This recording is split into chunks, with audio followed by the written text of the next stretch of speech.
बच्चों, पहले अध्याय में हम लोगों ने राष्ट्र निर्माण की चुनौती के बारे में चर्चा की थी और उसमें प्रश्नोत्तर भी लिखे थे, 1 नंबर के भी और बड़े प्रश्न भी किए। तो राष्ट्र निर्माण की चुनौती के तुरंत बाद जो है देश के सामने चुनौती दूसरी आ गई, लोकतंत्र स्थापित करने की।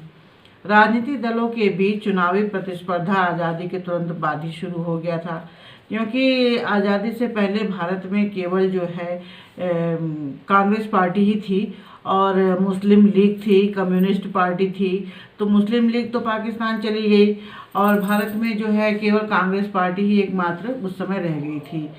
तो लोकतंत्र जब स्थापित किया जाना था तो उस समय ये भी तय किया गया कि अन्य राजनीतिक पार्टियों को भी स्थान मिलना चाहिए।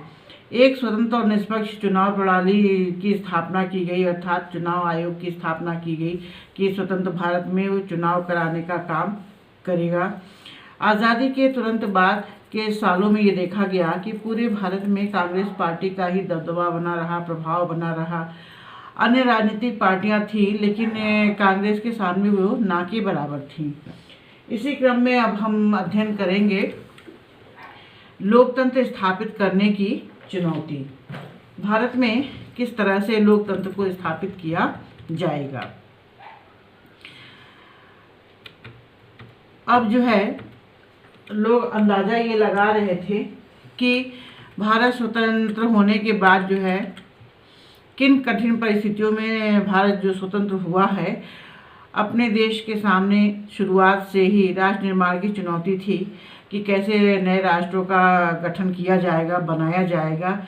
इन गंभीर चुनौतियों के बारे में आपने अध्ययन भी किया पहले अध्याय में और ये भी देखा कि भारत ने किस तरह से नए नए राज्यों का गठन किया, भाषा के आधार पर किस तरह से संविधान का निर्माण किया। ऐसी चुनौतियों की चपेट में आकर के कई अन्य नेताओं ने ये फैसला किया कि उनके देश में अभी भी लोकतंत्र को नहीं अपनाया जाएगा। मतलब उनको ये लग रहा था कि भारत में उस समय जो है अधिकांशतः जनता अशिक्षित और अनपढ़ थी, इसलिए लोकतंत्र को नहीं अपनाया जा सकता है। इन नेताओं का कहना था कि हमारी पहली प्राथमिकता जो होगी वो राष्ट्रीय एकता की होगी।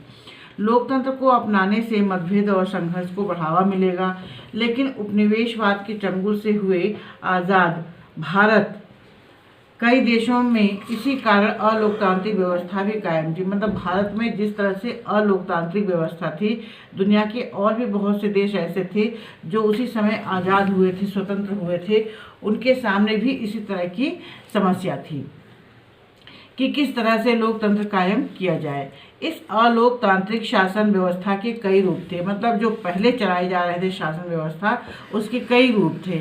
जैसे कहीं कहीं पर लोकतंत्र था तो कहीं पर नेता का नियंत्रण था, कहीं कहीं पर राजाओं का शासन था, कहीं कहीं पे सीधे जो है सेना ने सत्ता संभाल रखी थी। अलोकतांत्रिक व्यवस्थाओं की शुरुआत इस वायदे से हुई कि जल्दी ही भारत में लोकतंत्र कायम कर लिया जाएगा।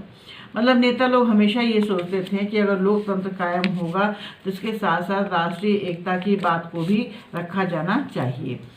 एक बार कहीं अलोकतांत्रिक शासन ने अपने अगर पैर जमा लिए तो उसे बदलना मुश्किल होगा। इसलिए भारतीय संविधान बनाने में इतना समय लग गया कि एक ही बार यहाँ पर लोकतंत्र स्थापित होगा, एक ही बार संविधान बनाया जाएगा। अर्थात जो भी काम किए जाएंगे वो एक ही बार होगा। बाद में भले ही उसमें परिवर्तन संशोधन किया जाए, लेकिन एक ही बार इसको किया जाएगा। भारत में भी परिस्थितियाँ बहुत अलग नहीं थी, लेकिन आज़ाद भारत के नेताओं ने अपने लिए कहीं ज़्यादा कठिन रास्ता चुनने का फैसला किया और उन नेताओं ने कोई और रास्ता चुना होता तो आश्चर्य की बात नहीं होती, क्योंकि हमारे स्वतंत्रता संग्राम पर गहरी प्रतिबद्धता लोकतंत्र थी। मतलब जब से भारत में आज़ादी की बातें लोग करने लग गए या आज़ाद भारत को आज़ाद करने के लिए संघर्ष करने लग गए, तभी यह फैसला कर लिया गया था कि भारत में लोकतंत्र को ही अपनाया जाएगा। और लोकतंत्र में राजनीति की निर्णायक भूमिका को लेकर के भी लोग सचेत थे। वे राजनीति को एक समस्या के रूप में नहीं देखते थे। वे राजनीति को समस्या के समाधान का उपाय मानते थे। उनका कहना था अगर लोकतंत्र स्थापित होगा तो भारत की राजनीति में किसी भी तरह की समस्या नहीं आएगी, और यदि कोई समस्या आएगी भी तो उसका समाधान भी कर लिया जाएगा। हर समाज के लिए यह फैसला करना जरूरी होता है कि उसका शासन कैसे चलेगा, किस तरह से चलेगा, किस तरह से चलाया जाएगा, किन नियमों कानूनों को अमल में लाया जाएगा। चुनने के लिए हमेशा कई नीतिगत विकल्प होते हैं। जैसे किसी समाज में कई समूह होते हैं, उनकी अलग अलग इच्छाएं होती हैं, आकांक्षाएं होती हैं, सब एक दूसरे के विपरीत होते हैं, उनके सोच, उनकी भाषा, उनकी खान पान सब कुछ अलग अलग होते हैं। ऐसे में हम विभिन्न समूहों के हितों के आपसी टकराव से कैसे निपटेंगे। मतलब उस समय भी भारत में अनेक धर्मों और भाषाओं को मानने वाले लोग थे, उन सब की अलग अलग इच्छाएं थी, अलग अलग विचार थे, अलग अलग सोच थी, तो उन सब से कैसे निपटा जाएगा। इसी सवाल का जवाब है लोकतांत्रिक राजनीति। मतलब भारत में जनता द्वारा निर्मित शासन होना चाहिए और उसी पर ही राजनीति होनी चाहिए, जिससे जो है समस्या कम से कम उत्पन्न हो।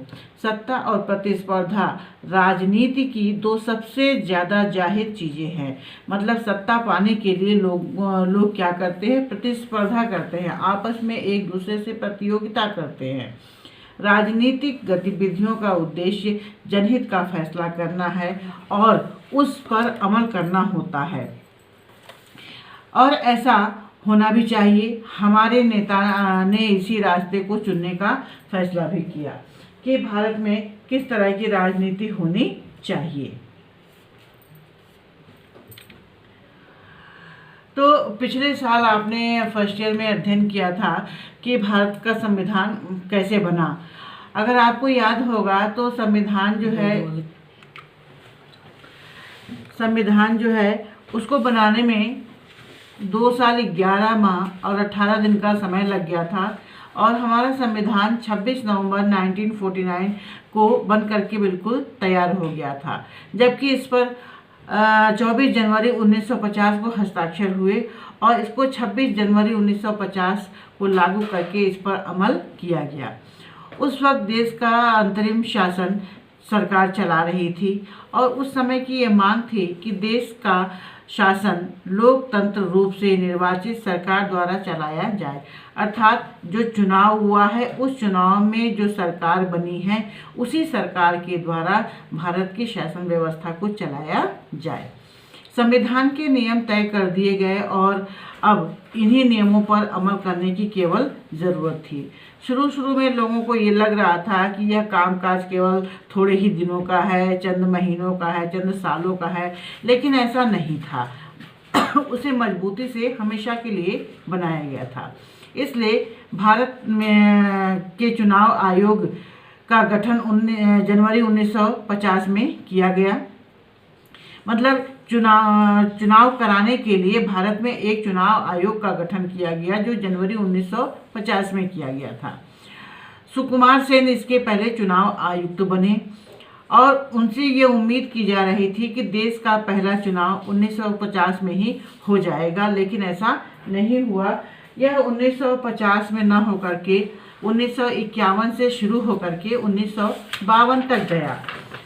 काफ़ी समय लग गया इसके चुनाव में, और ये देखा गया कि जो इसका नाम आता है वो पहला चुनाव जो है 1952 का ही नाम आता है। अर्थात भारत में जो चुनाव हुए पहले वो 1952 में ही हुए। बच्चों, आज के लिए इतना ही है और कल इसके आगे थोड़ा सा और अध्ययन करेंगे आप। उसके बाद मैं आपको प्रश्नोत्तर दूंगी, और पिछला चैप्टर भी जो था उसमें भी आप लोगों ने प्रश्नोत्तर अभी नहीं किया है। केवल 5 या 6 बच्चों ने करके काम भेजा है, दिखाया है, और बाकी बच्चे इससे जुड़ तो गए हैं लेकिन वो काम नहीं करना चाह रहे हैं। तो अभी इसमें से आप काम जरूर कीजिए। पता नहीं ये स्थिति कब तक बनी रहेगी। कॉपी मिल रही हैं, किताबें भी मिल रही हैं, सब लोग ले लीजिए और काम पूरा करके तुरंत भेजिए। Thank you.